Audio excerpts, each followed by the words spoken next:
canal de YouTube de la Delegación de Deporte del Ayuntamiento de Gine. Pues un día más estoy con todos ustedes para hablar de alimentación saludable, dieta equilibrada, consejos nutricionales, etc. Bueno, hoy voy a hablar de un tema no menos importante que influye también mucho en la alimentación y es la higiene que debemos de llevar en la cocina y cómo tratar con los alimentos para poder evitar posibles contaminaciones.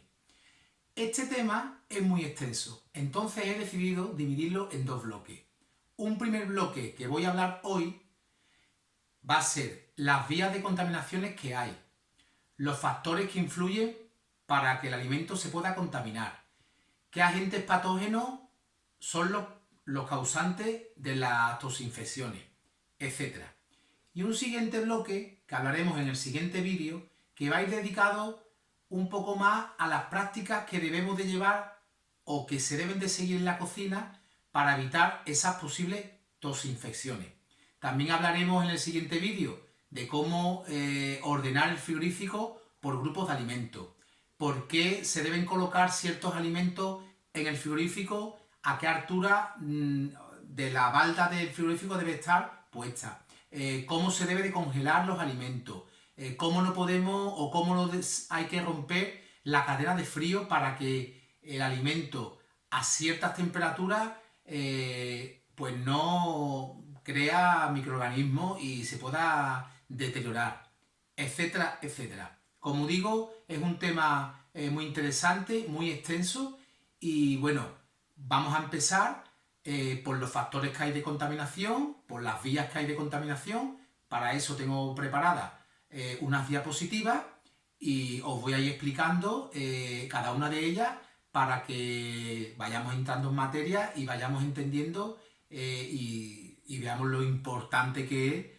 es la higiene a la hora de manipular los alimentos para poder nosotros también consumirlos. Así que vamos con las diapositivas y venga, empezamos. Bien, pues aquí estamos en estas diapositivas y os voy a explicar cómo mantener la higiene en la cocina. Antes quería deciros que algunos alimentos son más susceptibles que otros a la hora de contaminarse al contacto con agentes patógenos. Y hay tres vías en las cuales el alimento se puede contaminar y hacer mucho daño para nuestra salud. Estas tres vías son, primera, con agentes patógenos, que son virus, bacterias, moho, levaduras o parásitos. Con sustancias químicas, residuos, soluciones de limpieza y otros químicos. Y una tercera que sería una contaminación física. Cabellos, plásticos, vidrio, astillas de madera, teflón, aluminio o cualquier otro elemento. Hay alimentos que presentan condiciones ideales para la reproducción de agentes patógenos, que son altos en proteínas y con un nivel de pH intermedio. Estos son la carne, las aves, el pescado, los huevos cuando están fuera de la cáscara, el arroz y las papas cocidas. Las enfermedades causadas por agentes patógenos y transmitidas por los alimentos se dividen en dos categorías. La primera sería intoxicación por alimentos y una segunda categoría que sería infecciones transmitidas por alimentos. Vamos con cada una de ellas. Las intoxicaciones por alimentos ocurren al ingerir un alimento que contiene toxinas producidas por bacterias, por moho o ciertas plantas de animales. Las toxinas actúan como un veneno y causan la aparición de síntomas que van en un plazo entre 1 y 12 horas, también según el tipo de bacteria. La bacteria que más comúnmente causa intoxicación por los alimentos es el Staphylococcus aureus. Después están las infecciones transmitidas por los alimentos, que se produce al ingerir un alimento que contiene microorganismos dañinos, los cuales pueden vivir y reproducirse en el cuerpo humano y atacar al tubo digestivo. Los síntomas normalmente se presentan entre 12 y 14 horas y el ejemplo más común de este es la salmonela o el cloro. Bien, vamos por el segundo factor, que sería la contaminación con sustancias químicas. En la cocina hay 4 posibles fuentes de contaminación por sustancias químicas. La primera sería residuos de sustancias que utilizan los productores o proveedores que se quedan en los alimentos, como los pesticidas, los esteroides, hormonas, etc. Una segunda que serían por soluciones de limpieza como el amoníaco o el cloro. También existe una tercera que podría ser por metales o compuestos tóxicos de los que se utilizan en la fabricación de utensilios de cocina, cuchillos, cucharas, tenedores, etc. O partículas desprendidas en el acabado del esmaltado, por ejemplo, de las ollas, de las cacerolas, las ollas express, etc. Y después existe una cuarta que sería por el agua, que previenen de tuberías viejas, que estas contienen plomo. Son tuberías que son antiguas, contienen plomo, y el paso del agua por ella también puede producir la contaminación en este sentido. Pues vamos por el tercer factor, que sería la contaminación por agentes físicos.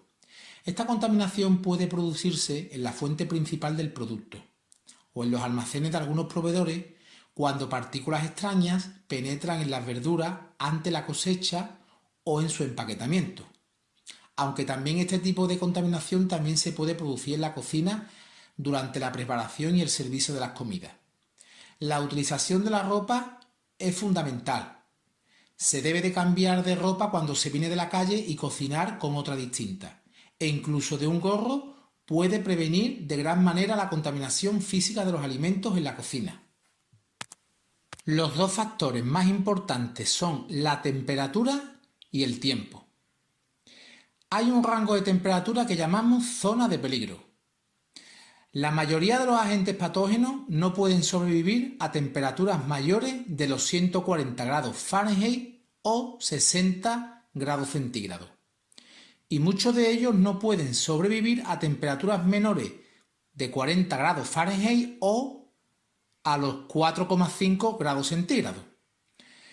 El rango entre estas dos temperaturas es ideal para su desarrollo, y por este motivo esa banda de temperatura se ha denominado como zona de peligro.